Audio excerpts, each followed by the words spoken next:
സല്ലല്ലാഹു അലാ മുഹമ്മദ് സല്ലല്ലാഹു അലൈഹി വസല്ലം. അല്ലാഹു തആല തൗഫീഖ് തരട്ടെ. അതൊഴിവാക്കി പരീക്ഷിച്ച വലിയ പരീക്ഷണാണ്. വമനിബ്തുലിയ ബി തർക്കി സുനനി, സുന്നത്തുകൾ ഒഴിവാക്കിയിട്ട് ഒരാളെ പരീക്ഷിച്ചാലോ വഖാഫി തർക്കിൽ ഫരീള, ഫർള് ഒഴിവാക്കുക എന്നുള്ള വിഷയത്തിൽ അയാൾ പോയി വീഴും. സുന്നത്തുകൾ ഒഴിവാക്കരുത്. സുന്നത്ത് നിസ്കാരങ്ങൾ ഒഴിവാക്കുന്ന ആൾക്ക് ഫർള് നിസ്കാരം ഒഴിവാക്കാൻ മടി തോന്നൂല. സുന്നത്തും കൂടി കൊണ്ടു നടക്കണം. അത് ഫർളിനുള്ളൊരു ബലം കൂടിയാണ്. സുന്നത്തുകൾ ഒഴിവാക്കുമ്പോ ഫർള് ഒഴിവാക്കാന്നുള്ള വിഷയത്തിൽ പോയി വീണുപോകും. സഹോദരങ്ങളെ, അത് വലിയ സംഗതിയാണ്, നീട്ടിപ്പറയേണ്ടതാണ്. വമനിബ്തുലിയ ബിതർക്കിൽ ഫരീള, ഫർള് ഒഴിവാക്കൽ കൊണ്ട് ഒരാളെ പരീക്ഷിക്കപ്പെട്ടാലോ വഖാഫി ഇസ്തിഹ്ഖാരി ശരീഅ, അയാളെ മനസ്സിൽ ശരീഅത്തിന് സ്ഥാനം ഉണ്ടാകൂല. മതത്തെ നിസാരമാക്കി കളയും. ഫർള് ഒഴിവാക്കുന്ന ഒരാള് ശരീഅത്തിനെ നിസാരപ്പെടുത്തിക്കളയും.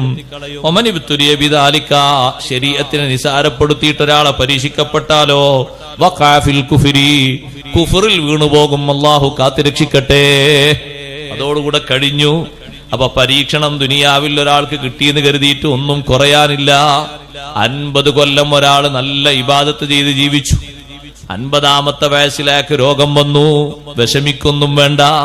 60-ാമത്തെ വയസ്സിൽ രോഗം വന്നു, വിഷമിക്കൊന്നും വേണ്ട. ആ പരീക്ഷണത്തിൽ സഹിച്ചുകൊണ്ട് ആവും പോലെ മുന്നോട്ട് പോകുന്നുണ്ടോ?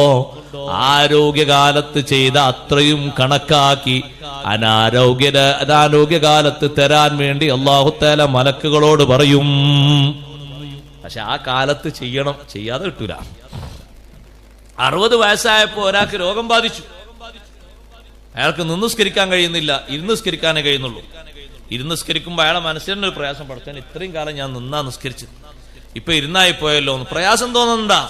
ആ ഇരുന്ന് നിസ്കാരം നിർവഹിക്കുന്നതിന് അല്ലാഹു തആല ഏത് കൂലി കണക്കാക്കി തരും? നിന്ന് നിസ്കരിച്ചതിന്റെ, ഇത്രയും കാലം നിസ്കരിച്ചില്ലേ, നിന്ന് നിസ്കരിച്ചതിന്റെ കൂലി എഴുതാൻ വേണ്ടിയിട്ട് മലക്കുകളോട് പറയും. അഷ്റഫുൽ ഖൽഖ് റസൂലുള്ളാഹി സ്വല്ലല്ലാഹു അലൈഹി വസല്ലം തങ്ങൾ പറഞ്ഞു, ഇമാം ബൈഹഖി തങ്ങൾ റിപ്പോർട്ട് ചെയ്ത ഹദീസ് കാണാം, മാ മിൻ അഹദിൻ മിനൽ മുസ്ലിമീന, മുസ്ലിങ്ങളിൽപ്പെട്ട ഒറ്റാളുമില്ല, യുബ്തലാ ബി ബലാഇൻ ഫീ ജസദിഹി, ശരീരത്തിൽ എന്തെങ്കിലും ഒരു ബലാവ് കൊടുത്ത് അല്ലാഹു തആല പരീക്ഷിക്കുന്നു. ഇല്ലാ അമറല്ലാഹുൽ ഹഫള, ഹഫളത്തിന്റെ മലക്കുകളോട് അല്ലാഹു തആല കൽപ്പിക്കും, ഉക്തുബൂ ലി അബ്ദി, എന്റെ അടിമക്ക് നിങ്ങൾ രേഖപ്പെടുത്തണം, എഴുതി വെക്കണം, മാ കാന യഅമലു ഹുവ സ്വഹീഹ്, ആരോഗ്യവാനായ കാലത്ത് ചെയ്തതൊക്കെ. 40 കൊല്ലം നല്ല ആരോഗ്യം ഉണ്ടായിരുന്നു. ആ 40 കൊല്ലവും രാവിലെയോ വൈകുന്നേരമോ സമയം നോക്കിയിട്ട് ഖുർആൻ ഓതിയിരുന്നു. ഇപ്പൊ കണ്ണു കാണാതായി പോയി. ഓരോ ദിവസവും അന്ന് എത്ര ഓതിയോ ഓതിയതിന്റെ കണക്ക് അല്ലാഹു തആല ദിവസം അങ്ങനെ കഴിയുമ്പോ എഴുതി രേഖപ്പെടുത്താൻ വേണ്ടി മലക്കുകളോട് നിർദ്ദേശിക്കുന്നു. മാദാമ മഷ്ദൂദൻ ഫീ വിതാഖി, എന്റെ പരീക്ഷണത്തിൽ അയാൾ ബന്ധിതനായി കഴിയുന്ന കാലത്തോളം. 20 കൊല്ലം കാഴ്ചയില്ലാതെയാണ് പിന്നെ അയാൾ ജീവിച്ചതെങ്കിൽ വിഷമിച്ച് കരഞ്ഞിട്ട് ബുദ്ധിമുട്ടാകണ്ട.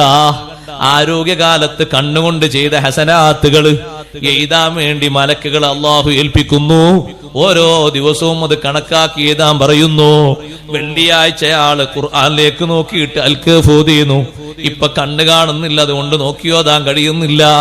വിഷമമില്ല, നോക്കി ഓതി അതേ കൂലി തന്നെ ഓരോ വെള്ളിയാഴ്ചയും രേഖപ്പെടുത്തുന്നു. നിസ്കരിച്ച അത്രയും കാലം സുജൂദിലേക്ക് നോക്കിയിട്ട് നിസ്കരിച്ച മനുഷ്യനാണ്. ഇപ്പൊ സുജൂദിലേക്ക് നോക്കാൻ കണ്ണിന് കാഴ്ചയില്ലല്ലോ. ഇപ്പൊ നിസ്കരിക്കുമ്പോഴും സുജൂദിലേക്ക് നോക്കണം എന്ന് ആഗ്രഹമുണ്ട്, പക്ഷേ കാണുന്നില്ല. വിഷമിക്കേണ്ടതില്ല. സുജൂദിലേക്ക് നോക്കിയതിന്റെ കൂലി ഓരോ നിസ്കാരത്തിലും ഹഫളത്തിന്റെ മലക്കുകൾ എഴുതി രേഖപ്പെടുത്തുന്നു. അങ്ങനെ ആരോഗ്യകാലത്ത് എന്തെല്ലാം ചെയ്തിട്ടുണ്ടോ ആ ചെയ്ത ഹസനാത്തുകൾ മുഴുവനും കുറയാതെ കിട്ടുന്നു. അപ്പൊ ആ പരീക്ഷണം കൊണ്ട് ആ മനുഷ്യന് വിജയമാണോ? വിജയമാണ്.